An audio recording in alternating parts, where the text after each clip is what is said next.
So, my presentation today is very simple and very easy to understand. That's the wrong button to press, you goober. Baku Deku Todo. The correct way to love triangle. I can only imagine how many people fucking laughed at that. Let's start things off with, what even is a love triangle? Well, it's usually the main character who has feelings for and reciprocated by the love interest. And in proper, correct, actual love triangles, the love interests also are in love with each other as well. Because you know what? It uses every angle, like a triangle does. There's nothing but love for all, which is fucking sexy. Also, no one in this is a stalker. It's good. See? Maru, round, hooray! You know what's not a triangle? A peak. And this is not a Loev triangle. The MC gets loved on by, and usually ultimately coerced into loving the other, of one of the male leads. It's not a triangle. Look at it. They only want the love interest, and at least one of them generally is a stalker. Here are some examples of this bullshit. First of all, we've got Katniss with Peeta and Gale. They're both after Katniss. Neither of them are after each other. Fail. Not a triangle. We have Bella. Jesus, that's how boring she... We've got Bella and Jacob and I nearly called him Patrick Stewart for some reason. Edward. They're all after her. The closest we get is Hateful I fucking Witch. Will never go anywhere. Lame, boring, crap. Fruits Basket. Utter mess. Just general trying to find a romance, a relationship tracker on these things. Don't do it. It's scary. But either way, Kyo and Yuki. Only after Toru. Not after each other. Unless you read the fanfics. Also, Bowser and Mario, both of them are stalkers for Peach, which is very disturbing. The first game, you go to the castle, at the end, what's there? Princess is not here, go to another castle. You didn't even stalk her properly! Also, we all know everybody wants him, but no one wants each other in this fucking game. Despite how fucking gay it is. No, it's shit, fuck it, it's weak. But, okay. There we go. Got there in the end. But, why Baku TodoDeku? Bakugo, he's a hothead, he's strategic, bad with his feelings, abused. Midoriya, neurotic, analytical, bad at not empathizing with everyone, including Mineta for some reason, abused. Todoroki, seemingly even-tempered because he closes himself off to absolutely everything, to the point where he does not know how to human correctly. He's deeply logical, also abused.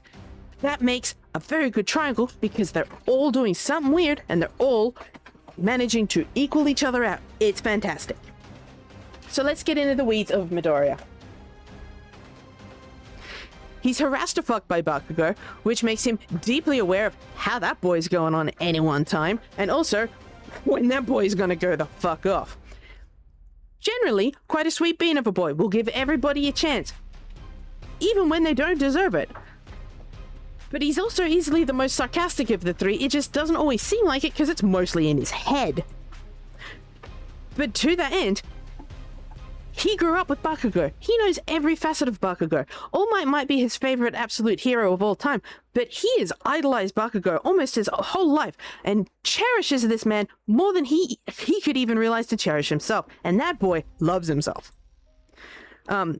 Because of his inability to empathize, he can understand how to balance Todoroki the best just by interacting with him. Being a fellow abuse survivor, he knows where and how to poke and when.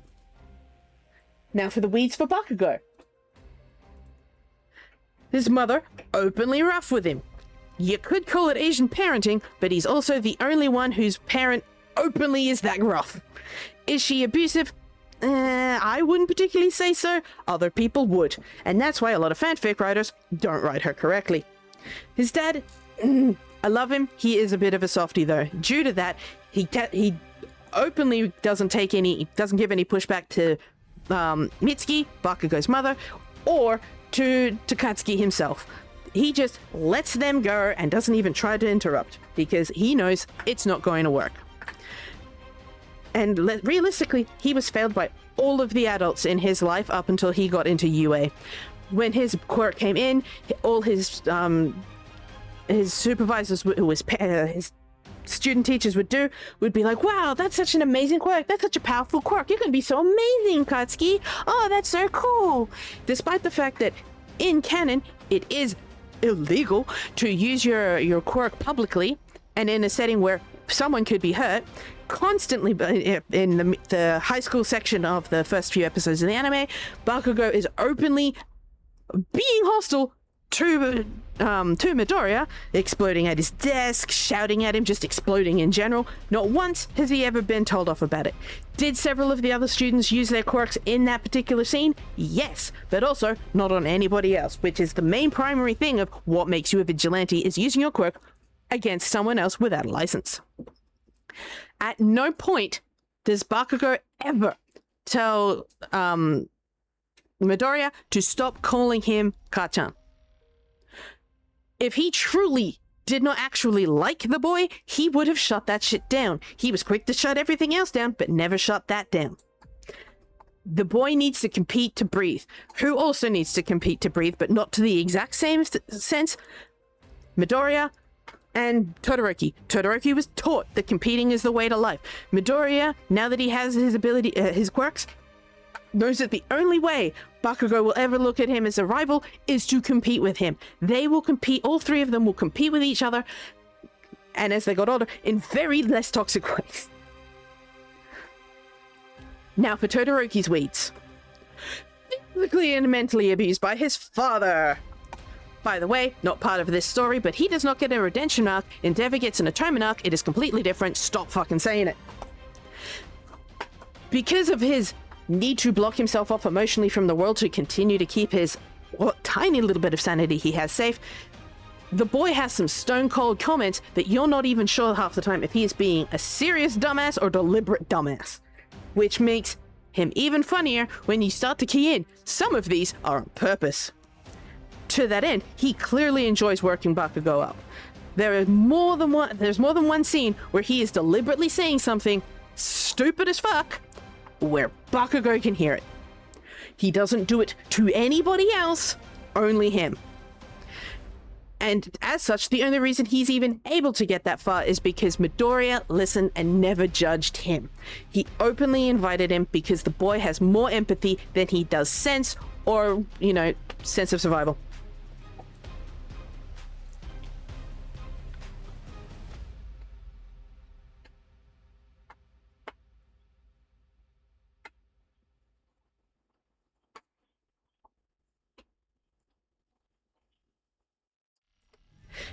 This came from the most recent OVA, I'm a Hero 2, where it's clearly showing Bakugo, Midoriya, and Todoroki as adults interacting with each other, clearly still working together in sync beautifully.